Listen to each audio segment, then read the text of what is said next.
We've created this tutorial video on reverse bay parking using the 90-degree method. There's also quite a few tips in there on how to fix it if it doesn't go so well. So the first thing we need to do when reversing into the space using the 90-degree method is make sure we're at least a metre away from the spaces. If we've got space, giving a little bit more would be good. This helps us not go into the spaces either side of the one we want to go to. Next, we need to work out when to turn. The best time to turn is roughly when the line 3 to the left of the space we want is in the middle of that front window. This may differ depending on your seating position and your car, but most cars it's roughly here. Once we get to this turning point, we're going to check our right shoulder to make sure it's safe for danger, and we're going to do full lock to the left. As we're going backwards, constantly looking around like that nervous pigeon, but as we're getting close to the space, we want to be checking our door mirrors to make sure it's in. If it is in, occasionally looking forward at this point and slowing right down even more will help us judge when to straighten our wheels up. Take your time over it to get it right. Once we've straightened our wheels, looking out the back again, and then stopping once we're fully in the space. So doing it to the right hand side is just the same, remembering to keep at least a metre away from the spaces. We're going to be using the third line to the right of the space we want before we do full right lock.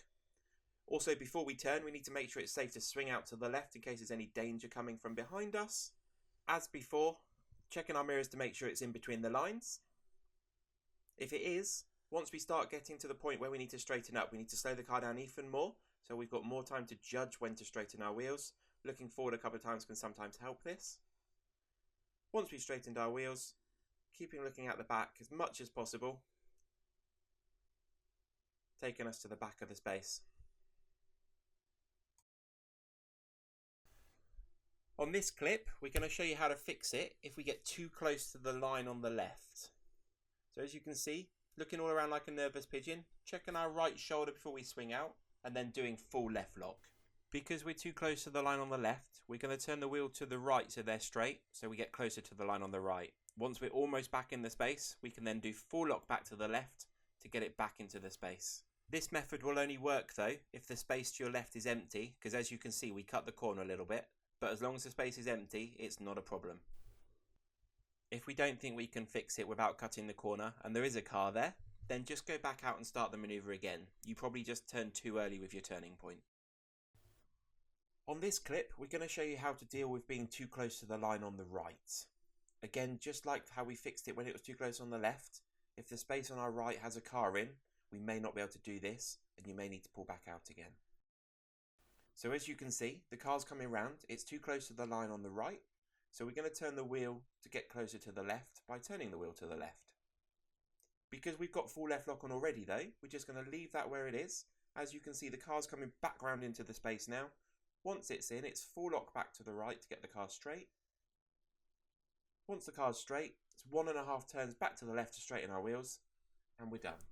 Before you go, just a few quick top tips for you. Keep the car really slow, like the old man's walking pace. It will give you time to work out what you need to do and to help you do it as safely as possible.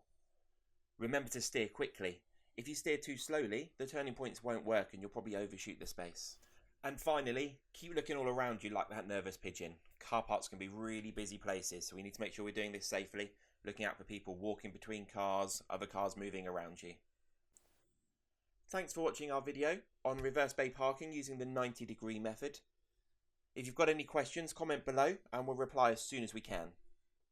Please subscribe to our channel, like and watch our videos. The more you do, the more we can make. Thanks, bye.